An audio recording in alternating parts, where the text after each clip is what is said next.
Bem-vindos ao episódio de hoje. Estamos prestes a mergulhar em um tema que, sinceramente, mexe profundamente com todos que estão em uma jornada espiritual. Quero começar com uma frase que, para mim, resume o desafio de se transformar. Perde-se a velha identidade e não se sabe como construir o que se deve ser agora, a nova identidade. Isso é tão verdadeiro. É quase uma fase de transição, sabe? Como se estivéssemos caminhando sobre uma ponte entre o antigo e o novo, sem conseguir enxergar completamente o outro lado. Sim, e é aí que os ícones entram, né? Pensem nisso. Quem são os ícones espirituais que você segue? Pode ser uma pessoa, um conceito ou até uma ideia que você considera inalcançável. Como eles impactam ou talvez até limitam sua jornada? Essa é uma pergunta poderosa, porque no fundo está ligada à forma como enxergamos a nossa capacidade de trilhar um caminho mais autêntico. Às vezes, sem perceber, a gente acaba usando esses ícones como um modelo, sem questionar de onde vêm nossos próprios valores. Exato. E quando você para pensar, será que esses ícones estão te inspirando ou te prendendo? É um ponto importante. Talvez muitos nem tenham refletido sobre isso, sabe? Então, no episódio de hoje, vamos explorar juntos como essas referências se formam e o impacto delas em nossa reforma íntima. E mais do que isso, qual é o espaço que você está disposto a abrir para descobrir quem você realmente é, sem depender tanto dessas figuras externas? Porque, afinal, o primeiro passo para construir essa nova identidade é reconhecer que ela precisa ser sua, e não uma réplica de outra pessoa. Dando continuidade a isso, é interessante pensar: por que será que criamos essa necessidade de ícones no nosso caminho espiritual? Esses modelos ou figuras que colocamos no pedestal e pensamos: esse é o exemplo perfeito, o único caminho. Será que isso realmente nos ajuda a encontrar quem somos ou nos afasta ainda mais da nossa própria essência? Pois é, e isso parece ser uma coisa tão natural, né? Admiração por alguém, ou até por uma ideia que de alguma forma nos ajuda a caminhar. Mas, será que sempre estamos conscientes de onde essa admiração nos leva? Exatamente. Se a gente parar para observar, tem uma raiz psicológica nisso, algo que Jung até associaria à projeção. Quando a gente idealiza alguém, na verdade, estamos colocando fora o que talvez gostaríamos de ser internamente. O que é interessante aqui é como essa projeção tem dois lados. Por um lado, ela pode inspirar, né? Ver alguém com qualidades que admiramos pode servir como um incentivo poderoso. Mas tem o outro lado, porque ao projetar em alguém aquilo que você acha que deveria conquistar, você também está meio que dizendo que não é capaz de alcançar isso sozinho. Tipo, você fica dependente. E essa dependência pode levar à comparação constante, sabe? E a comparação é perigosa porque ela distorce a forma como a gente valoriza os próprios esforços. Sem dúvida. E muitas vezes a gente nem percebe como está preso nesse ciclo. Olhamos para aquele ícone perfeito e pensamos: eu nunca vou ser assim. Exato. Ou pior ainda, a gente começa a copiar comportamentos ou padrões, tentando preencher esse vazio interno com algo que na verdade nunca vai caber, porque não é nosso por essência. E é aqui que a admiração vira idolatria, quando a gente transfere a responsabilidade de crescer para alguém ou para algo fora da gente. Tipo, se eu seguir isso à risca, então estou seguro. Mas no fundo, sermos fiéis a nós mesmos exige coragem, né? Menos imitação, mais autenticidade. Só que isso dá trabalho, é quase como caminhar por um caminho menos trilhado. E isso demanda desapego, o que é difícil, porque deixar de se apoiar nesses ícones é como tirar uma muleta achando que ainda não dá para andar sozinho. E talvez esse seja o ponto mais desafiador para muitos, o momento em que você começa a confiar que o seu próprio caminho, com todas as suas imperfeições, é suficiente para te levar onde você precisa chegar. E esse processo de confiar no próprio caminho naturalmente nos leva a um desafio ainda maior: reunir as nossas luzes e sombras, a perfeição e a imperfeição. Você já parou para pensar no quanto isso exige de coragem e sinceridade? Sim, porque assumir essa totalidade significa, antes de tudo, reconhecer suas próprias sombras, coisas que muitas vezes tentamos esconder ou até fingimos que não existem. Exatamente. E sabe, o Jung dizia algo que mexe muito comigo: a pessoa não se torna iluminada ao imaginar figuras de luz, mas sim ao tornar consciente a escuridão. Essa citação é poderosa, porque nos lembra que a verdadeira transformação começa quando aceitamos quem somos por inteiro, sem nos fragmentar ou negar partes de nós. Mas isso também implica entrar num espaço vazio, né? Um momento em que você deixa para trás o que você era, mas ainda não sabe o que será. É como, enfim, desmontar uma casa velha sem ter os planos prontos da nova. E esse vazio, esse não saber, é assustador. Ele pode até dar a impressão de que estamos regredindo, mas na verdade é aí que a reconstrução começa. E é tão estranho isso, porque a reconstrução não é apenas sobre criar algo novo. É quase como integrar os pedaços do que sempre esteve ali, mesmo as partes que evitamos olhar.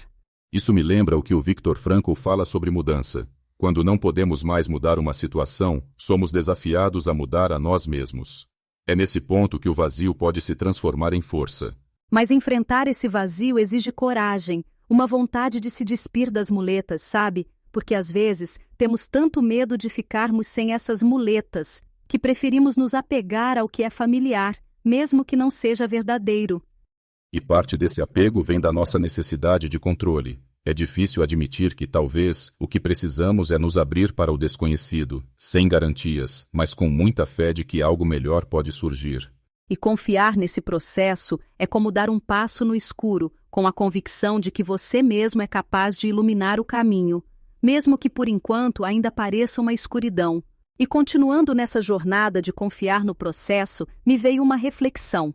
Quantas vezes a gente não acaba confundindo dependência emocional com espiritualidade? Parece contraditório, né? Mas é algo que acontece mais do que imaginamos. Pois é, mas é algo mais comum do que imaginamos, especialmente quando buscamos lá fora a orientação ou aprovação que só deveríamos encontrar dentro de nós mesmos. E sabe o que é mais curioso? Isso nem sempre parece dependência. Muitas vezes parece até algo nobre. Você segue alguém ou um conceito porque acredita que aquilo vai te transformar. Sim, e é como se você dissesse para si mesmo: enquanto eu tiver isso como guia, estou seguro. Mas será que estamos realmente seguros ou apenas alimentando uma ilusão de controle? É exatamente isso. E a questão aqui é que confiar cegamente em alguém ou em algo significa transferir a responsabilidade pela sua transformação. Você basicamente deixa de ser ativo na sua própria jornada. E o mais interessante é que quanto mais nos apoiamos nesses guias, menos espaço damos para que a nossa própria autonomia floresça. Isso me lembra de como algumas pessoas idealizam mentores ou líderes espirituais, como se fossem perfeitos, sabe? Mas no fundo, essa idealização é só um reflexo do que a gente não quer encarar em nós mesmos. E aí começa o problema, porque, ao idealizar outra pessoa, a gente também reforça a percepção de que não somos suficientes. Estamos sempre buscando algo fora, ao invés de olhar para dentro. Exatamente. E aí nasce a dependência. Você começa a pensar que não pode caminhar sozinho, que sem aquele modelo, você não consegue nem dar o próximo passo. Mas o que talvez muitos não percebam é que essa dependência, mais cedo ou mais tarde, acaba bloqueando o crescimento, porque não permite que haja espaço para o novo, para a sua própria construção. Sabe o que isso me lembra? A famosa frase: você só consegue ser livre quando se despede de quem costumava ser. E nesse caso, também significa deixar para trás os ícones que serviram como suporte temporário. E há um detalhe importante aqui. Todo suporte é temporário, mesmo os mais inspiradores, porque o objetivo de qualquer guia, seja externo ou interno, é nos preparar para andar com nossas próprias pernas, né? Sim, o verdadeiro aprendizado só começa quando você percebe que não precisa replicar alguém ou algo, que você é capaz de desenvolver seu próprio caminho baseado nos seus valores, na sua essência. E isso exige se abrir para o desconforto, para a insegurança. Porque confiar na própria autonomia espiritual significa, muitas vezes, andar na contramão do que parece fácil ou garantido. Então, a grande pergunta é: o quanto você está disposto a soltar essas amarras? A deixar de depender de modelos externos para descobrir a sua própria força? Falando em descobrir força própria e abrir mão de dependências, isso me levou a refletir sobre um exemplo que atravessa séculos: Jesus Cristo. Quero lançar uma pergunta que sempre me intriga. O que fazia Jesus ser tão transformador? Não era apenas o que ele dizia, mas como ele vivia. Concorda? Totalmente. Jesus não se colocava como alguém para ser idolatrado, mas como um exemplo de como todos nós podemos trilhar nossos próprios caminhos espirituais. Ele nos convidava a realizar obras maiores. Lembra daquele famoso versículo? Com certeza. É o aquele que crê em mim fará também as obras que eu faço, e fará outras ainda maiores. Isso meio que quebra essa ideia de que devemos apenas seguir, né? Ele queria que nos tornássemos criadores, líderes de nossa própria jornada. Pois é, diferentemente de uma liderança autoritária, o exemplo de Jesus era sobre emancipar as pessoas. Ele guiava inspirando, provocando autonomia. Nunca foi sobre controlar, mas sobre libertar. Isso mesmo. E o mais interessante é que ele nunca entregava respostas prontas, né? Ele fazia perguntas que obrigavam as pessoas a refletirem, a questionarem suas certezas internas. E isso é algo que falta muito hoje, sabe? Porque tantas vezes aceitamos respostas externas porque é mais fácil. Só que essa facilidade tira de nós a oportunidade de crescer, de realmente trabalhar aquelas verdades dentro de nós. E é aí que entra a importância da autenticidade. Jesus não pedia para ninguém ser uma cópia dele. Pelo contrário, era sempre sobre encontrar o ser único em cada um de nós, não é? Criar uma nova identidade baseada na essência, não em padrões externos. Perfeito. E isso é tão relevante quando olhamos para nossa tendência de idealizar líderes ou modelos perfeitos, como se eles fossem um manual a ser seguido em vez de apenas pontos de inspiração. E quando falamos em inspiração, eu acho que a linha entre inspiração e idolatria pode ser muito tênue se não prestarmos atenção. Jesus nunca se tornou um ícone inalcançável. Ele sempre fez questão de mostrar que o que ele fazia estava ao alcance de todos. Isso desafia muito a forma como vemos nossos modelos espirituais hoje. Muitas vezes, em vez de usá-los como trampolins para a nossa emancipação, acabamos nos prendendo neles, em uma espécie de dependência emocional e até espiritual. Sim, eu diria que as práticas de Jesus são o maior exemplo de como exercer uma liderança que não tira a liberdade do outro, mas a amplia. Tipo, ele não buscava seguidores, mas sim co-criadores, entende? E isso requer algo muito importante que às vezes esquecemos: responsabilidade pessoal. A ideia de que ninguém vai caminhar por você. Mesmo os ensinamentos mais incríveis só podem ir até certo ponto. O resto é com a gente. E talvez a proposta de Jesus seja justamente essa: desenvolvermos coragem. Coragem de romper com as dependências e assumir que toda transformação genuína vem de dentro para fora, e nunca o contrário. Exato. E quando olhamos assim, fica claro que a verdadeira liderança é a que joga luz sobre o outro, ajudando-o a enxergar suas próprias potencialidades. É dar as ferramentas, mas deixar que cada um construa o seu próprio edifício espiritual.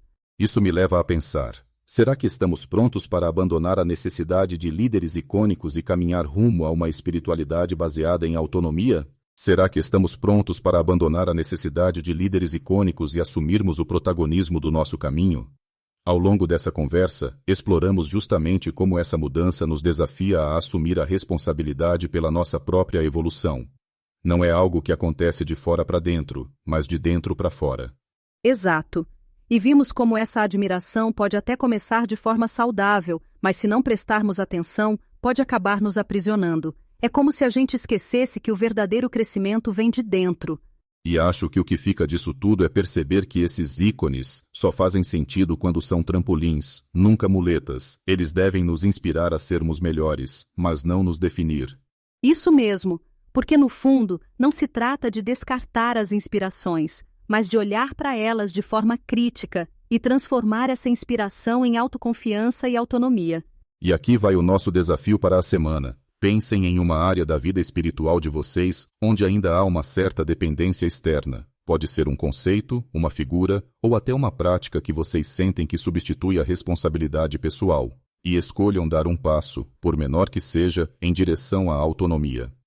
Eu adorei isso. Um pequeno gesto que pode simbolizar muito, né? É aquela história: grandes transformações começam com pequenos passos. E mais importante, compartilhem com a gente. Queremos saber o que vocês descobrem ou percebem nesse processo. E claro, vale lembrar que no nosso próximo episódio vamos aprofundar um tema que se conecta diretamente com o que vimos hoje. Não percam, vai ser um bate-papo tão significativo quanto esse. Com certeza, e por hoje ficamos por aqui. Foi uma delícia conversar sobre tudo isso e, principalmente, refletir juntos sobre a importância de sermos fiéis a quem verdadeiramente somos. Foi mesmo. Então, até a próxima, pessoal. E lembrem-se, a melhor referência que vocês podem seguir é aquela que nasce do coração de vocês. Isso aí. Até mais, gente. Continuem brilhando e se descobrindo.